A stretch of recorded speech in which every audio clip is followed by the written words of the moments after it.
លំហាត់នេះជាលំហាត់សម្រាប់កូនកម្រិតថ្នាក់ទី1តើកូនអាចរកចម្លើយដែលត្រូវដាក់នៅសញ្ញាសួរបានលឿននិងរហ័សដែរទេ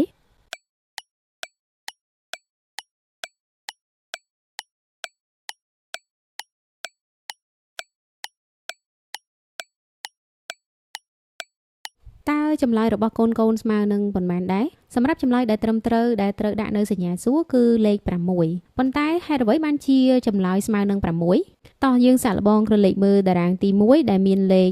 13 4 7និងលេខ2ប្រសិនបើយើងយកលេខ13ដក2នោះយើងនឹងទទួលបានចម្លើយដូចគ្នាទៅនឹង7បូក4ដែលស្មើនឹង11ដូចគ្នាដែរចំពោះតារាងទី2បើសិនជាយើងយក14ដក3នោះយើងនឹងទទួលបានចម្លើយដូចគ្នាទៅនឹង9បូក2ដែលស្មើនឹង11ដូចនេះដើម្បីរកលេខដែលត្រូវបំពេញនៅត្រង់សញ្ញាសួរនោះយើងគ្រាន់តែយក7បូក2ដែលស្មើនឹង9ហើយយក15ដក9នោះយើងនឹងអាចរកតម្លៃលេខដែលត្រូវជំនួសនៅត្រង់សញ្ញាសួរដែលស្មើនឹង6